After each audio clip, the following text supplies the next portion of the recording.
This is the Talkin Bout the Hoosiers podcast, presented by HoosierIllustrated.com.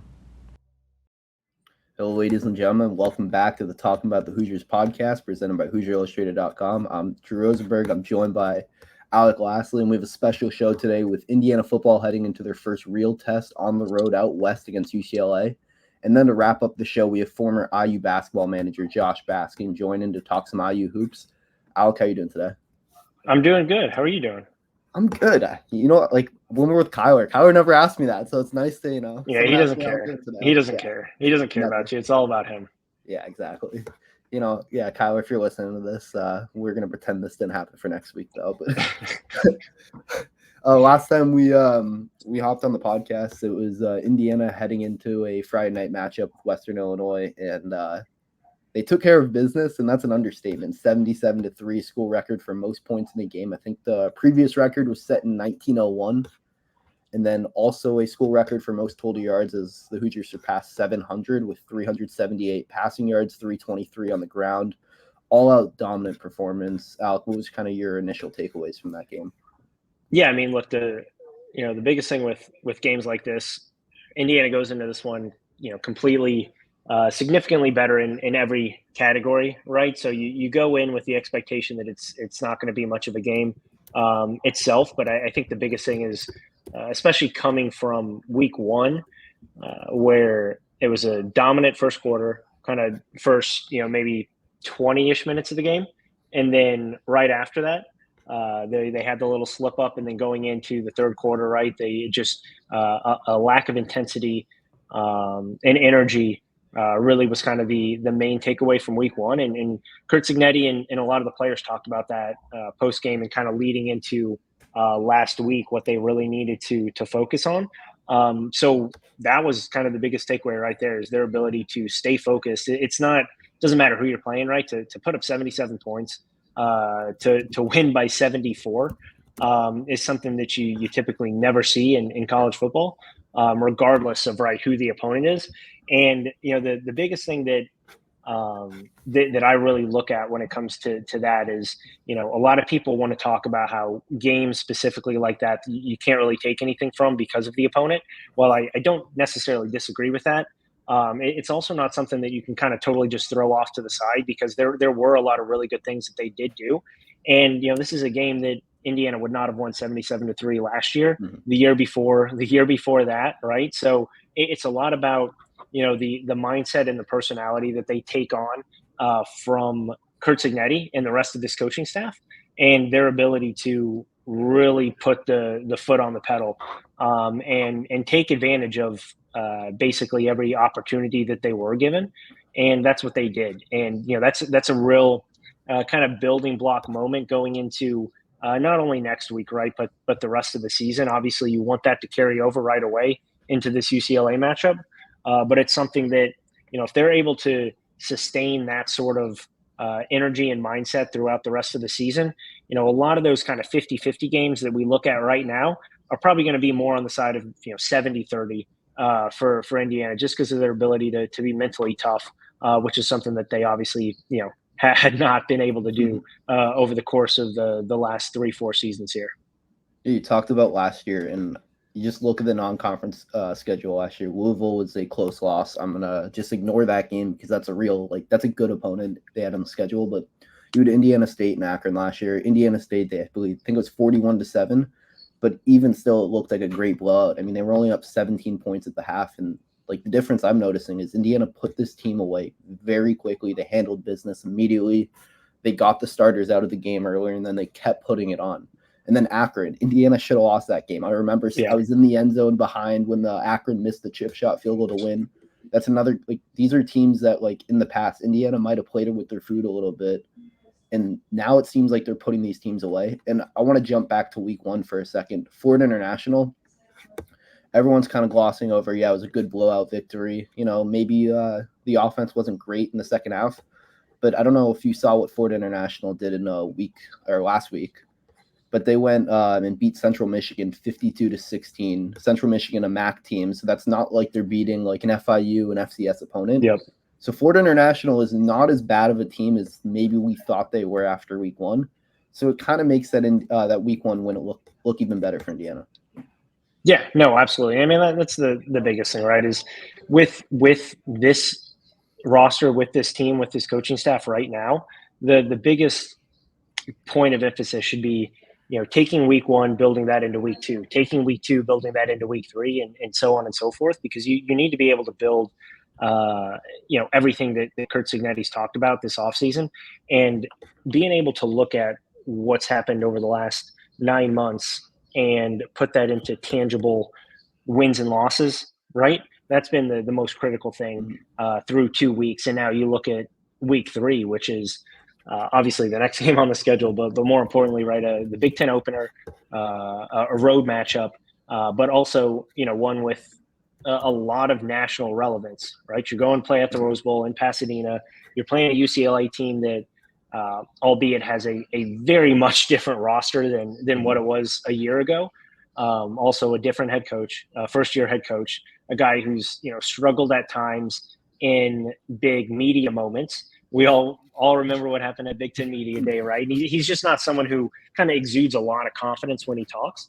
But it's something that is going to grab the attention, right? It's on NBC. It's prime time. It's under the lights. So for better words here on the East Coast, because it is at 7:30. So you're in an environment that you typically don't see Indiana in. You're also with a great opportunity to move to 3-0, kind of silence maybe some of those critics about the first 2 weeks and what the schedule looks like. But more importantly, continue to build that confidence within the team and really show that, everything that Curt Cignetti talked about dating back to last December really has kind of come to fruition.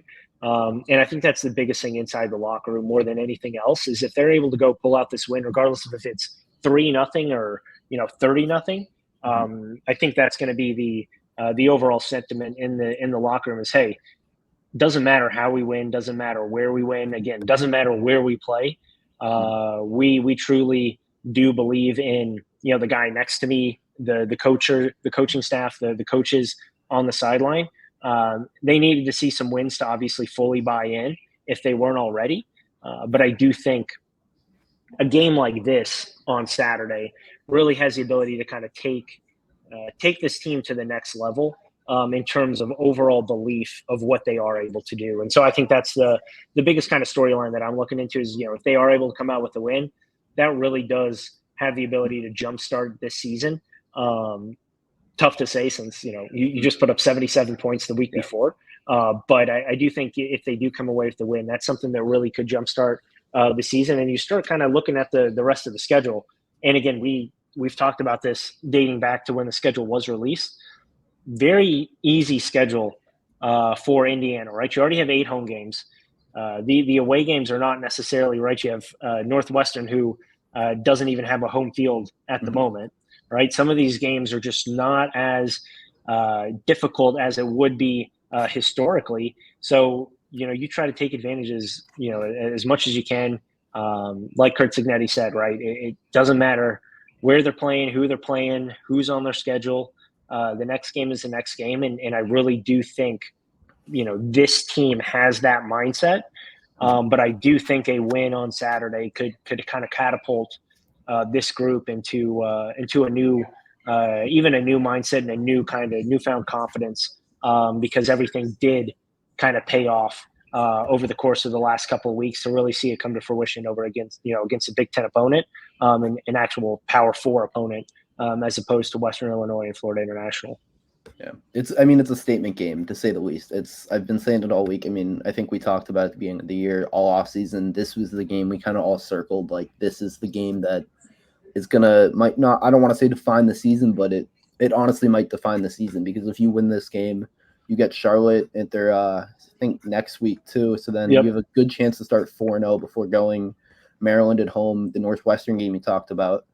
And you take care of business those 2 games. I don't want to get ahead of myself, but you have a real chance to be 6-0 homecoming weekend with the Nebraska team that is just beat the brakes off Colorado, and is back in the top 25 with a super talented quarterback in Raiola.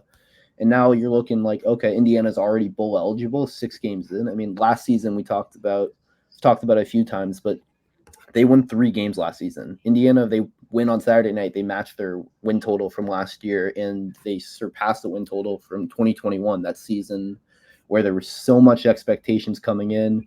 They're preseason ranked. Penix was coming off an injury, hoping to have that bounce back. Just never happened. So this is, I don't want to say unfamiliar territory, but it kind of is unfamiliar territory for Indiana. If you you beat UCLA, you're 3-0, and now you're looking like, okay, we could do some real damage and make some noise in the Big Ten. But before we fully move off the Western Illinois game, we've been doing our MVPs of the game. Alec, who is your kind of MVP from that game? Yeah, I mean, I think for me it was Curtis Rourke. The passing game was, I guess, kind of, we definitely needed to see more, and we wanted to see more out of that passing game following week 1. I think we saw that, right? A lot of big explosive plays down the field. But I think it was 15 to 17, just shy of 300 yards. Obviously had the couple of touchdowns through the air, and then, had one on the ground as well. I think he really set the tone for what that offense was going to look like. And they have enough weapons, right? I think this is the first year that you can actually go into each and every game and look at the wide receiver position, look at the running back position, and honestly say that they at the running back position are clearly 3 deep. At the wide receiver position, you could go 5, 6 deep. I mean, they didn't have Donovan McCulley, and it didn't even look like, it fazed them, right? Mm-hmm. So they have the explosive talent out the, at the wide receiver position, on the outside at the skill position players. Mm-hmm. It just comes down to Curtis Rourke and Mike Shanahan and Tino Sunseri and their ability to get that passing game going. Because I think if they're able to do that consistently, right, the rushing attack has already proved, again, through 2 weeks, lesser opponents. So we'll see what kind of comes come Big Ten play in the rest of the year. But this rushing attack has shown that it can truly lead this team. And Curtis Rourke doesn't necessarily have to do a whole lot. But if that passing game becomes explosive like it did to Anderson Kobe, like it did to Elijah Surratt, right? Some of those big deep ball plays, that opens up everything for the rest of this offense and really puts them in a terrific spot going against any sort of defense. It doesn't matter who, because they are so deep and very, very talented at both of those spots. Yeah. I have 2 players I'm going to go for MVP. The first one, I'm going to go a key piece, Mikhail Kamara. I want to check to make sure I'm correct on this. 2 sacks, 2 tackles for loss. We talked about it. He was a game wrecker on the defensive line for James Madison, and thus far, I think he leads the team in sacks, has done that for Indiana, and now you head into a UCLA matchup where he's going to need to do that as well. They struggled to run the football. If he can help the D-line really shut down the run and put a lot of pressure on Ethan Garbers, could be a long day for the UCLA offense. And then this guy isn't my main MVP, but I have to shout him out. Freshman linebacker Elijah Hardy hit a pick 6 and a forced fumble on the next series, which led to Indiana having the ball inside the 20. I can't remember if they scored off that possession, but I mean, talk about making the most of your opportunities as a freshman in a blowout game. Definitely, Signetti talked about him after the game, just putting, I guess, the world on notice, which is, what you want to see from the young guys in a game like that. Yeah, the game was well in hand, which is why he's not, the first name I mentioned. But it also kind of shows like, okay, Indiana has these guys who are like in the wings that probably aren't going to be big factors now. But 2-3 years from now, for Elijah Hardy could be a big name to watch for, which is something exciting to see from fans, because that's not something we've seen a lot over the past few years. You don't see the freshmen making these plays in big blowout games. Yeah, no, 100%. I mean, I think the depth that they have, again, at multiple positions is at least, again, through 2 weeks. We'll see what happens as the season goes on, but definitely have to be excited about a lot of the young talent and a lot of those guys who are kind of trying to break through into that 2 deep, because there's a lot of talent around the field, and I think you're starting to see that, especially in the front 7. I'm interested to see once we get into some of these teams that have a little bit more of a viable passing game, what the secondary looks like, especially if maybe that front seven struggles a little bit getting to the quarterback. But, if this front seven continues to play like they have, it doesn't matter who you have on the back line there. That secondary is going to look a lot better because the quarterbacks are going to really, really struggle against any sort of pass rush that Indiana is throwing out there for the first 2 weeks. Yeah, I don't think it's. I mean, I'd be very surprised if it happens, but I just don't see it being sustainable. But currently, you're allowing 32.5 rush yards per game and 1.2 yards per carry. I was doing writing something today, which will be out when this podcast comes out. 3 keys to victory, but the Indiana run defense has been unbelievable. Yeah, it's been lesser opponents, but it's something that is going to be big against UCLA. And you're going to jump into that game. You look at UCLA's offense last year. They were averaging nearly 200 rushing yards per game. They struggled to run the ball against Hawaii, had to lean on the pass, and 2 turnovers from Ethan Garbers. Their passing offense was not great. So if Indiana can stifle the run, it could be huge in stopping the UCLA offense that really struggled against the Hawaii team. Yeah, no, 100%, right? I mean, you look at what they had coming back, right? A lot of question marks around exactly what this team would look like. Biggest thing is, what is that rushing attack going to look like, right? I mean, Jalen Berger, transferred there in the offseason. He did not, and I did not see him from Michigan State, did not see him on the field in week 1. We'll see kind of what that situation fully entails, but they went with a couple backs who really did not show a whole lot, right? I mean, they only ran the ball 20 times, and I think 7 or 8 of those carries were from Ethan Garbers himself. Yeah. So the majority of them, and I think he ran for about 50 yards too. So 50 of those, like 70, 80 yards, came from the quarterback. Didn't get a whole lot right from that running back tandem. They're going to need something if they're going to have any ability to hang with Indiana. Good thing is for them, right, they do have a rushing quarterback who is at least mobile, can get away from a pass rush, was only sacked once in the opener for them, again, against a Hawaii team that probably does not have the talent that Indiana does at this point. But that's probably a major key to watch is, right, what Indiana's pass rush is able to do. If they're able to contain Ethan Garbers and, there's not a whole lot that they can do on the ground, I think Indiana is going to do a pretty good job of limiting not only any explosive plays, obviously none that really happened in week 1 there, but definitely limit, what UCLA is going to be able to do, even in kind of that mid-range game that honestly has been a huge issue for Indiana in the past. They've struggled, right, with the big deep ball threats, but they've also struggled in the 10 to 15 yard routes that go for 30, 40 yards. And so I think you're going to take a look at that defensive line. If they're able to set the tone really early on, I think you're going to be sitting okay if you're Indiana.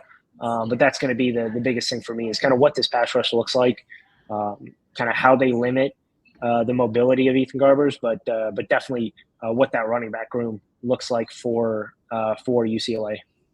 Yeah, I mean, they lost Carson Steele, he's on the Chiefs now, but they brought back TJ Harden, who is a sophomore, had almost 1,000 total yards from scrimmage, including over 800 on the ground, and he was a non-factor, 9 carries, 9 yards, and that's against a Hawaii team who don't want to, knock that team, but Indiana should be and is on paper a lot better of a football team.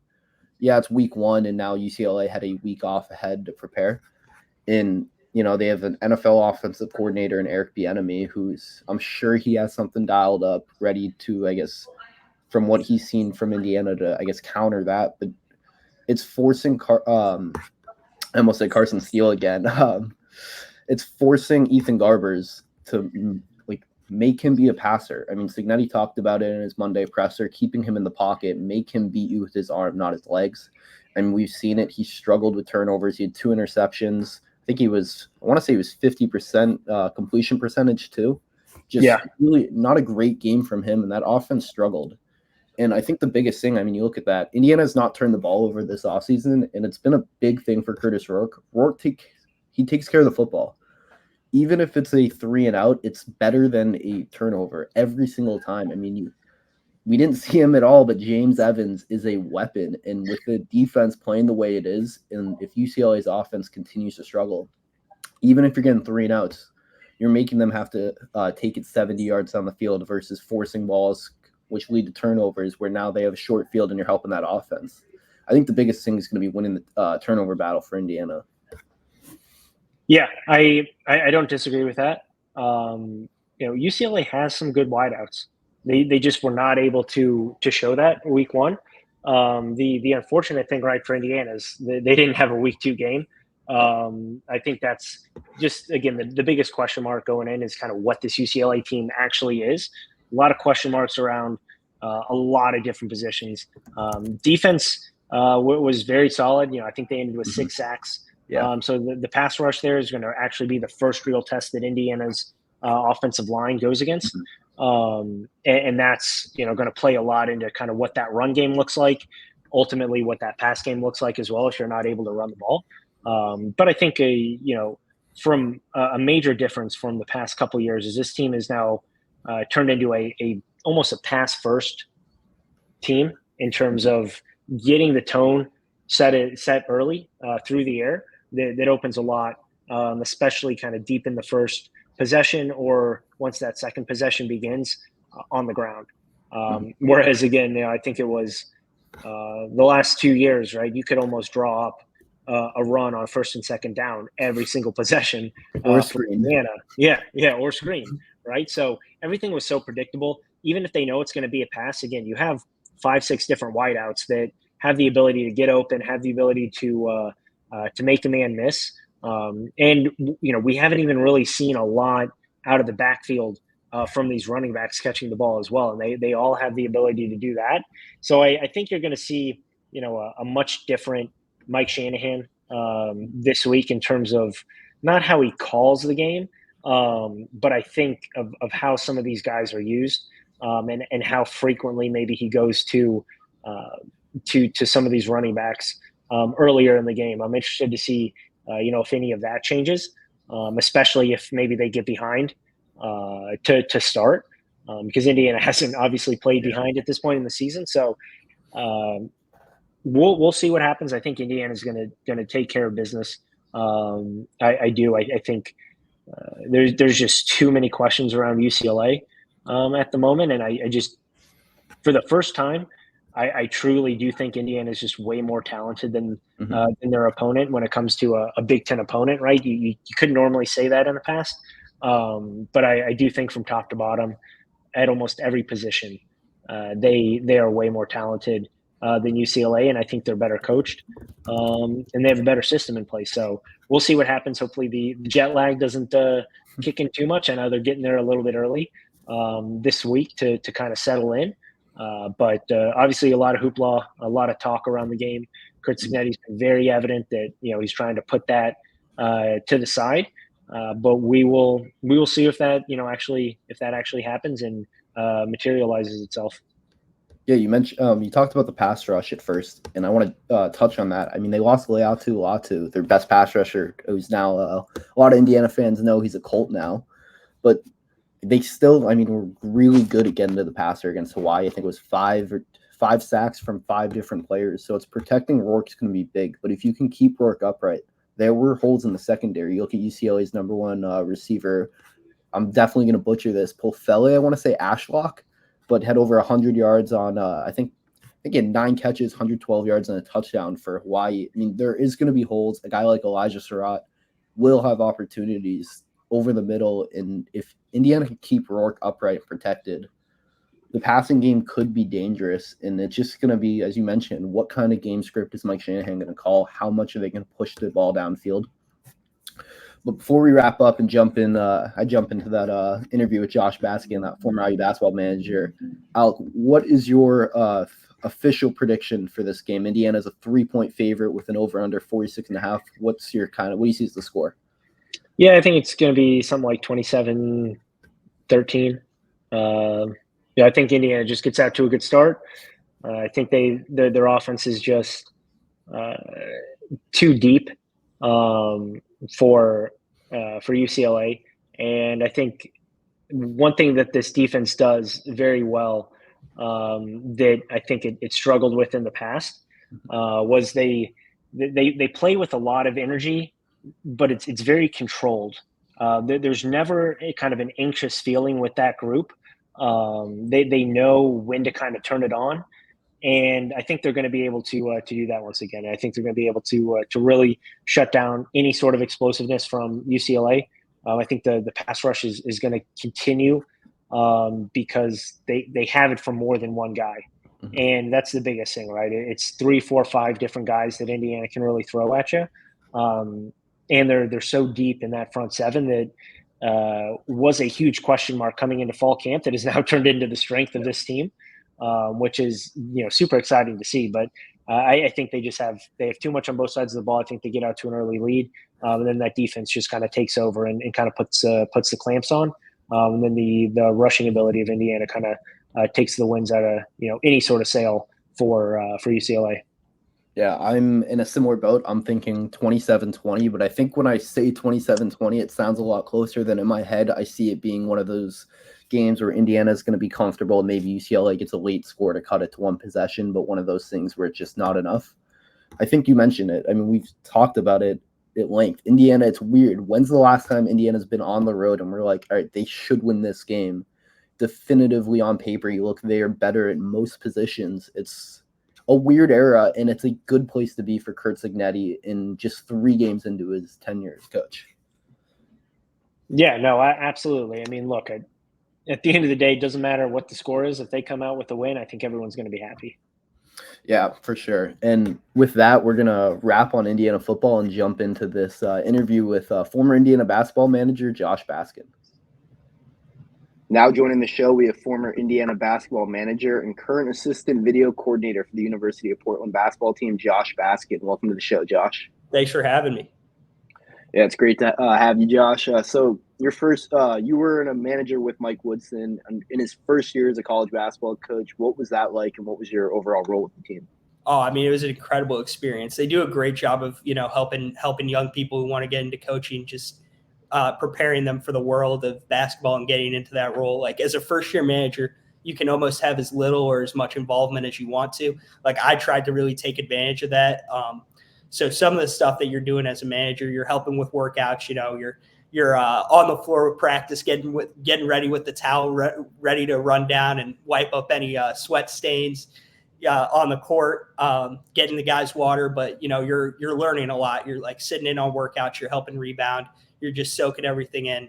The biggest thing I did, I was in the film room, so I would help cut games, get film ready, whatever really was needed for me. Like, just whether it was like cutting up tape of a recruit or, no job too big, no job too little. That's how you kind of get your start as a manager. It's a good mentality to have. I guess after knowing, as a basketball guy, knowing who Mike Woodson was, I guess longtime NBA coach, had been around, and then coming back to Indiana, what did you kind of see, or what was something that stood out to you seeing Mike Woodson work up close? Absolutely. Coming in, I was just a fan, right? I didn't know X's and O's. I didn't know anything. I was just a fan of the game. As a fan of the Knicks, I was a huge Coach Woodson fan. Coach Carmelo, coached a lot of the teams I watched growing up. But I didn't know anything. But watching him, the biggest thing that stood out, day by day, is you could win 3 games or you could lose 3 games. He's going to be the same coach, and that's a very important skill to have for a coach. He's very stoic. He's going to be the same guy every day. It's all very process oriented with him. And I think that probably comes with having so many years of experience coaching basketball. So a lot that kind of gets brought up with Woodson, especially you hear former players and current players talk about it, is their relationship with Woodson. You got to see that up close. What's that like? Oh man, he's the greatest. Like it's really a family atmosphere there. Like, they're taking care of everybody. They're from Trace down to the first year managers. Everybody feels like you're a part of something bigger than you, and Coach Woodson just makes you you want to be a part of it. You want to run through a wall. You want to do extra. And I think he does that because he does extra, and you just see it every day with everybody on staff and all the players. So with, I guess, your time as a manager with Indiana, do you have a favorite story or memory from that year? Absolutely. It has to be, beating Purdue I was on half court next to the water jug when Rob hit that shot and everybody rushed the court. I'm just standing there in shock. And I was like, I just stood there and everybody's running onto the court. And it was a surreal experience. It was our first time beating Purdue in 4 years and just being able to be a part of it. It was an incredible experience. I mean, everybody was ecstatic. And then you go on, we lose that Rutgers game, which was probably one of our worst experiences. You're also just standing there shocked, like how did this happen? And then you come back at the Big Ten tournament, you win those games, you beat Michigan, you beat Illinois, and then you make a run and you get to the tournament. So it was a surreal year, but that Rob shot, I mean, I'll never forget that. So I guess when the court storming happens as a manager, is there anything like you have to do? Is it like get this off the floor? Is it like you have time to kind of just celebrate and enjoy? I mean, you want to protect the players, obviously. You make sure everybody gets to the locker room safe. I was trying to make sure that nobody ran over the water jug and spilled the water jug everywhere. But honestly, I mean, you see, if you look at that picture, you can see one of our managers, Luke Macklin, under Rob's arm, because they were so excited. They were all celebrating together. I mean, at that point, it's just, it was incredible. A lot of the stuff just kind of goes out the door. I mean, you mentioned that picture. I think it's one of for especially the younger Indiana fans, it's one of the more iconic memories, just ending the losing streak to Purdue, Rob being held up with just a sea of fans, just really, really special image right there. For you, I guess, getting in your first year or your only year with the program, getting to be a part of an NCAA tournament team. I know, obviously, first year, a transitional year, but what was that like? I mean, it teaches you a ton. It's like how to do stuff almost. Like you see what to do and you see what not to do. There's a ton of programs in the country that don't go to the tournament. There's 300-something teams, 335 teams, I believe, and 64 make the tournament. So, being one of those teams, even at the Power 5 level, is very special. And then obviously they made it past round one the year after when I left. Like you see what a program's supposed to look like, especially, with an NBA experienced coach, a coach who's been a part of an NBA championship team. Like you see what it's supposed to look like. You see how to watch film. You learn how to run a practice, how things should be organized. And it was a really great experience for me trying to get into coaching. I guess for you, what was your biggest individual takeaway from learning under Mike Woodson in the program? Being process oriented and being organized, having that ability to take things day by day and not be result oriented. You have to know what you're doing. You have to know the direction you're going and the speed of the direction you want to go. Like when you're teaching stuff, how to get from point A to point B, like what different steps to take, because you don't realize how many different things get installed throughout a season. You're installing transition defense. You're installing your transition offense. You're installing your flow. You're installing your zone defense. You're installing zone offense. There's a million different things. And if you get rushed and you get frazzled, like there's so many simple things that can mess you up. And if you're not prepared, any team can beat you on any given night. So you have to, be about that process and be giving 100% every single day. And they did that. They did that in Bloomington, and it was great to be a part of it. It was great to watch every day. So I guess fast forwarding to today, I mean, you look at Indiana basketball, it's no secret, massive turnover this offseason. I mean, a really disappointing year by pretty much all standards last year, missing out on the NCAA tournament, didn't reach the 20-win mark. I guess, what are your overall, expectations for the team now going into this year? Potential breakout guy, what do you kind of think?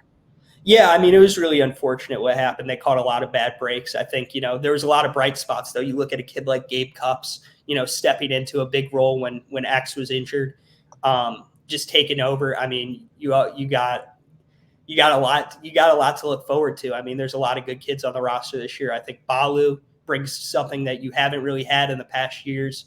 Even with Kalel and Trace, you have this big who really, really rebounds the ball at a high rate. Even though Trace was a double-double guy, he wasn't an imposing force like a Kofi or an Edey. Balu is kind of that. He's a big. He's not 6'9". He is genuinely big. And then you look at the guard. You have so much. You have a couple really dynamic players in Miles Rice and Trey Galloway like they're going to give you spark. Like Trey has made leaps and bounds from a playmaking standpoint, being able to come off ball screens, being able to make decisions. The jump shot's still coming along, but I believe in him, process oriented once again. Like he keeps taking steps forward. But I think if there's one guy who I'm really, really excited about, that would probably be Malik. I think Malik is ready to take a big step forward. I think he'll probably evolve into a little bit more of a scoring role. They do like to play inside out. Having watched them the past couple of years, like I think he's ready to kind of come into that role, because Balu is not really a back to the basket guy. He's more of a, I'm going to get these scrapper points. I'm going to get offensive rebounds. I'm going to get putbacks. I'm going to swivel around and just finish a play. Malik, you can throw it to, and they like throwing it into the post. And I think he's going to keep taking leaps. I think McKenzie's going to be really good this year as well. I think he keeps evolving as a shooter. I mean, there's so many things to be excited about. I haven't even brought up their 5-star Bryson Tucker, super dynamic athlete. I think he's going to find a place because he's athletic and he guards and he works hard. So there's a lot to be excited about with this IU team this year. So I guess with the new era of college basketball, I mean, it's no secret. It's a lot of turnover on the roster. What's, I guess, the challenges of turning over a roster with so many transfers? It's a year-by-year deal, It's a year-by-year thing. When you have a whole new roster every single year, you have to reteach everything. You have to reteach every single principle, like how you're going to close out, which foot forward. Are you going to send the baseline? Are you going to send a middle? Every single program does something different. You have to instill culture. You have to instill everything.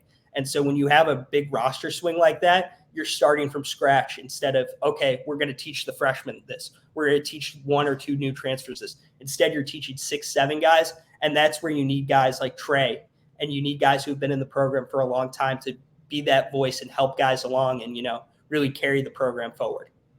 Yeah, another guy I want to bring up, Luke Goody. I mean, you got to, I guess, go against him when he was at Illinois while you were with the program.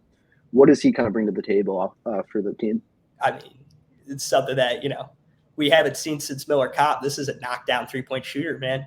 Like this guy, you throw it to him in the corner, you're not crossing your fingers. You're expecting that to go in. You're expecting that shot to go in if he gets an open 3. And that's super versatile. Now they're going to have, it's a great issue to have, right? They have a million dudes who can all do different things. And you just kind of got to figure out how those pieces fit together. Is he going to play a little bit at the 4? Can you go small ball? Is he going to play at the 3? It's really, who's he going to guard? And that's like, that was his problem at Illinois, where he wasn't getting on the floor a ton, because it's who can you guard? But, it helps when you have a big man who you can funnel dudes to. You have a little bit of help. And, the way they run their system with dudes, where you're sending dudes and everybody has your back. Now, you got to guard the ball if you want to play for Coach Woodson. But, I think his shot making will definitely find a place on the floor this year. So I guess a lot of questions, I guess, about the potential lineup. What is your kind of expectations for the, I guess, starting 5 for Indiana? Oh, I mean, who knows? I mean, they have so many different pieces.